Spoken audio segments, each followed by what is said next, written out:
श्रावण जी को, पंडित जी को और मेरी बहनों को सबको पहले तो शुभकामनाएं। जासमीन जी को नहीं, सबको इस बात की कि हम ज्योतिष जैसे पवित्र क्षेत्र में काम करते हैं, इस बात की शुभकामनाएं। दूसरा, मैं डॉक्टर कमल कुमार अग्रवाल दिल्ली से वैदिक ज्योतिष हूँ और रावत जी का शिष्य हूँ। ये मेरा परिचय है। भगवान महाकाल का भक्त हूँ। आप लोगों के आशीर्वाद से मंच पे आ चुका हूँ। बात करते हैं वैदिक ज्योतिष में। अब वैसे तो बड़े बड़े विद्वान हैं, लेकिन कुछ बच्चे ऐसे भी होंगे जो सीख रहे हैं, उनके बड़े काम की चीज है। वैदिक ज्योतिष में सबसे पहले हम जलपत्री खोलते हैं। हमने देखा, आपने भी देखा होगा कि राजयोग तो भरे पड़े हैं, बहुत बड़े बड़े राजयोग हमने देखे, लेकिन काम कोई कर नहीं रहा। ऐसा हमने देखा कई पत्रियों में, और बहुत सी पत्री ऐसी भी देखी होगी हमने कि कुछ भी नहीं है। राहु भी खराब, शनि भी खराब, मंगल भी खराब, ये भी खराब, लेकिन जहां तक जीरो से हीरो तो कोई कारण तो होगा ना। उस कारण को पकड़ते सबसे पहले लगन कुंडली खोलने पर सबसे पहले हमें क्या देखना चाहिए, मुझे ऐसा लगता है लगन की डिग्री, लग्नेश की डिग्री।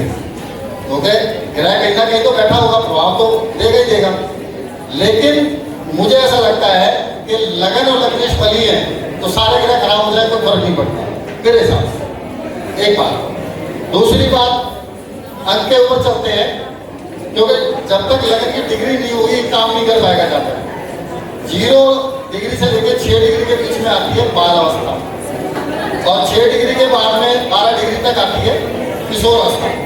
हम ऐसे कह सकते हैं कि 0 डिग्री से 6 डिग्री के बीच में बच्चा हमारे घर में हो गया, सबको खुशियां मिली, हर आदमी खुश है, लेकिन आपने देखा वो बच्चा किसी काम नहीं आता, खुशियां दे सकता हमें, ऐसे मान के चलते हैं 0 डिग्री से 6 डिग्री के बीच में। अब 6 डिग्री से लेकर 12 डिग्री के बीच में जो लगन उदय हो रही है, उसमें हमने देखा ये किशोर अवस्था है।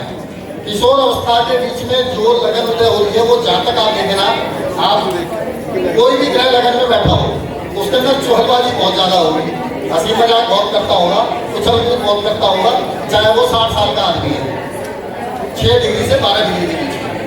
अब 12 डिग्री से लेके और 18 डिग्री के बीच में पहले मैं निवेदन करूंगा अपने सभी विद्वान दोस्तों को, बैठ जाए प्लीज, बहुत मेहनत करते हैं हम और आप, और खाली भली मत बजाना, कोई बात नहीं, पर बैठ जाए प्लीज।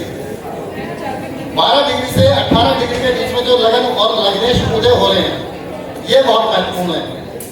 इसमें हमने देखा कि चाहे जातक सारे ग्रह खराब हो जाएं, लेकिन उसकी इच्छा शक्ति बहुत अच्छी होगी। अगर 12 से 18 के बीच में लग्नेश या लगन है, उसके बाद में ये अवस्था बहुत अच्छी मानी गई है मेरे हिसाब से। उसके बाद में 18 डिग्री से और 24 डिग्री के बीच में आ गई गर्द अवस्था।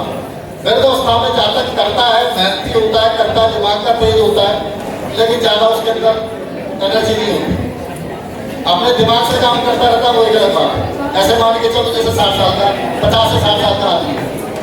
उसके बाद में 24 डिग्री से लेकर 30 डिग्री के बीच में जो लगन उदय हो रही है, ये मुझे लगता है सबसे कमजोर अवस्था मानी गई है, चाहे वो लग्नेश है चाहे वो लगन है। यहाँ पे हमने देखा कि 24 डिग्री से 30 डिग्री के बीच में जो लगन उदय हो रही है, ऐसे जातक के कितने भी बड़े राजों बैठे हों, कोई फर्क नहीं पड़ता, क्योंकि उसके अंदर ना हौसला है, ना हिम्मत है, ना एनर्जी है, वो ज्यादा कुछ कर नहीं पाता जीवन में। ऐसा मैंने देखा। लग्नेश अगर 6-8-12 चले गए तो बिल्कुल जिंदगी खराब हो गई, ये मान के चलो। अब आते हैं लग्नेश के ऊपर। लगन के मालिक अगर केंद्र में है, त्रिकोण में है किसी के, तो बहुत अच्छी बात है। अगर त्रिकोण में है तो ज्ञान अच्छा होगा, शिक्षा अच्छी होगी, जानकारी अच्छी होगी। और लग्नेश अगर केंद्र में है तो भी बहुत अच्छा कर लेगा।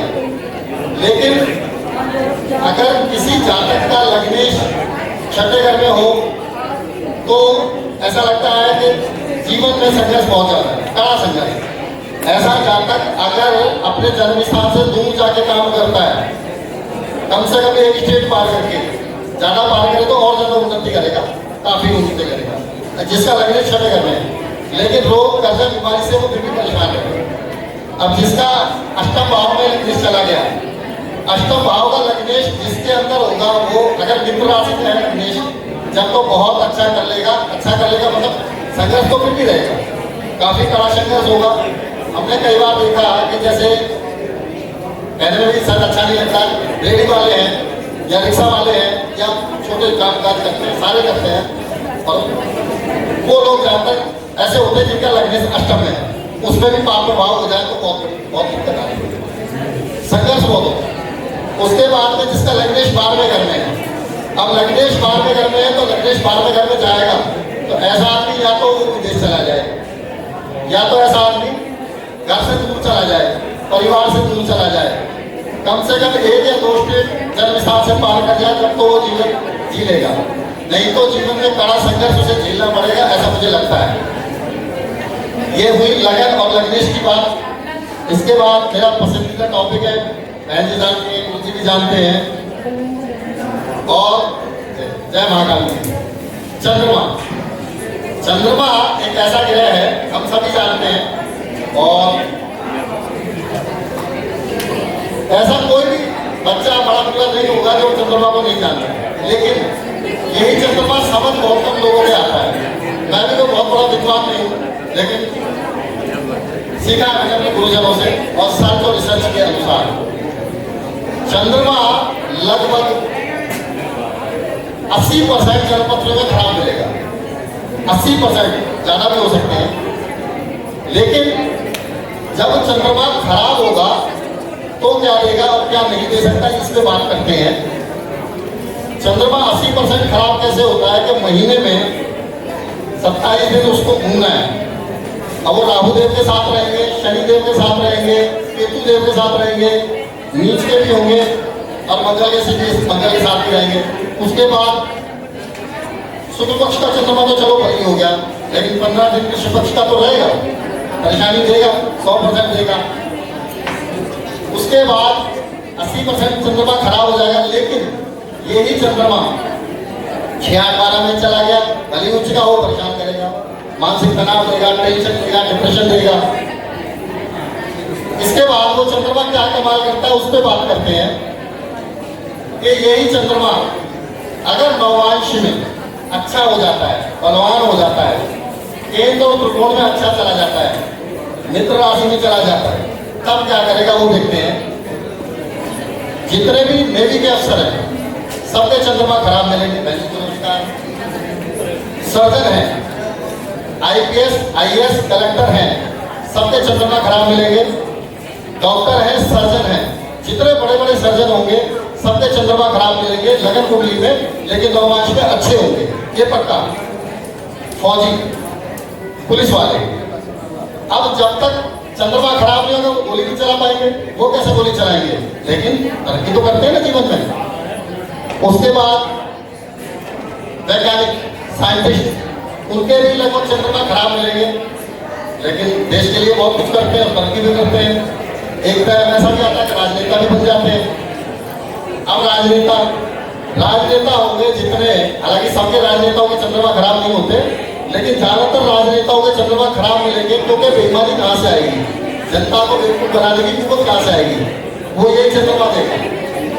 तो ये नववांश में अगर अच्छा हो जाता तो बहुत अच्छा होता। उसके बाद में बेईमान आदमी, वो बेईमानी कैसे करेगा, जब तक उसका लग्नेश या चंद्रमा खराब नहीं होगा वो बेईमानी कर नहीं सकता, क्योंकि मन में आना चाहिए ना मुझे भाटिया जी के पैसे खाने हैं, वो कैसे खाऊंगा, नहीं पाऊंगा। मक्कारी कैसे करेगा, क्योंकि मंगल के साथ होगा, मंगल की दृष्टि पड़ेगी तो मक्कारी। उसके बाद यही चंद्रमा कितना कमाल का है आपने देखा, और मुझे लगता है कि चंद्रमा एक ऐसा ग्रह है जो अगर इसको पकड़ ले तो एक चीज और मैं बताना भूल गया, हम ज्योतिष,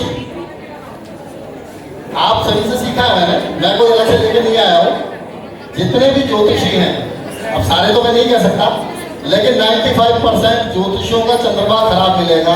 क्यों मिलेगा, क्योंकि हम एक ऐसा काम कर रहे हैं जो ईश्वर ने हमें दिया है, और उसके बाद हम सामने वाले की मदद करते हैं। सामने वाला बड़ी उम्मीद से हमारे पास आता है कि गुरु जी हमारे कृपा करेंगे, और उसके लिए हम गुरु हैं, वो हमारे लिए जातक है। लेकिन जब हमारा चंद्रमा खराब होगा तभी हम सामने वाले के दर्द को समझ पाएंगे, नहीं तो कोई दर्द को किसी को नहीं समझता। जिसका चंद्रमा अच्छा होगा वो किसी के दर्द को नहीं समझता, उसकी मजाक उड़ा के निकल जाता है। ये चंद्रमा की बात। आज मैं एक चीज और मैं लेके आया था अपनी चीज से इजाजत चाहूंगा भाटिया जी से भी और मैं हीना जी से भी। मैंने इनसे बहुत कुछ सीखा है आप लोगों से। 37 सप्तसांस। बहुत सी कुंडलियों में हमने देखा कि लगन कुंडली में पंचम भाव में शुक्रों की दृष्टि पड़ रही है, संतान नहीं हो रही। और बहुत सी कुंडलियों में ऐसा भी देखा कि भैया लगन कुंडली में पंचम भाव सारे के सारे पाप प्रभाव आ गए, लेकिन फिर भी 4-4, 6-6 घूम रहे। क्या कारण है? कोई कारण तो होगा ना। फिर उसमें D7 में जाएंगे, सूक्ष्म विश्लेषण जब हम करेंगे और हम देखेंगे कि भाई ये ऐसा क्यों हो रहा है, क्योंकि षोडश वर्ग कुंडली अपने आप में बहुत बड़ा कॉन्सेप्ट है।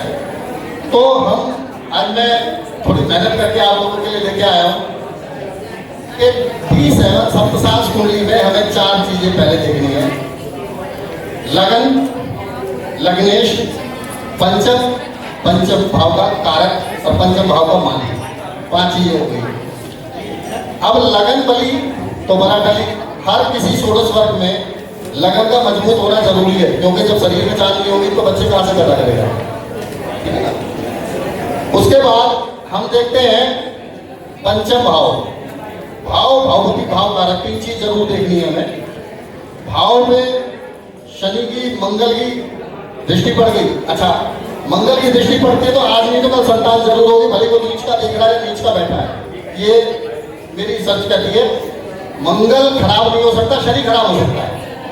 राहु भी देख ले, शनि भी देख ले, मंगल भी देख ले, देर है अंधेर नहीं है। अगर पंचमेश बलवान है तो यहाँ पे D7 के केंद्र त्रिकोण में पंचमेश को जाना जरूरी है। अगर वो 6, 8, 12 में चला गया तो परेशानी जरूर आएगी। छठे घर में चला गया तो बगैर डॉक्टर ट्रीटमेंट के D7 का पंचमेश 6, 8, 12 में चला गया तो बगैर ट्रीटमेंट के बच्चा नहीं हो पाएगा। कई बार तो होता ही नहीं है। उसके बाद में पंचम भाव में अशुभ ग्रहों की दृष्टि डिले कराती है। बच्चा जरूर होगा लेकिन डिले कराएगी। लेकिन पंचम भाव का मालिक अगर 6, 8, 12 में चला गया या वो किसी पापी ग्रह से दृष्टि है तो परेशानी आएगी। पंचम भाव को देखना जरूरी है। उसके बाद देखिए सुख भाव, जो कि बहुत महत्वपूर्ण है। D7 का सुख भाव, क्योंकि सुख कौन देगा? किसी भी षोडश वर्ग कुंडली का चौथा भाव सुख देगा। अब जब चौथे घर को मान लो पापी ग्रह देखें या पापी ग्रह उसमें बैठा हो, पंचम भाव कितना बलवान हो जाए सुख नहीं मिलेगा। संतान तो हो जाएगी, संतान हो जाएगी लेकिन सुख नहीं मिलेगा। ऐसा मैंने D7 में देखा और मैंने पाया कि चौथे घर में, D7 के चौथे घर में अगर मंगल बैठा है, शनि बैठा है या राहु केतु में से कोई बैठा है तो संतान जरूर होती है लेकिन उसका सुख नहीं मिलता। कई बार हमने देखा कि संतान भी पिता को जूतों से मारती है।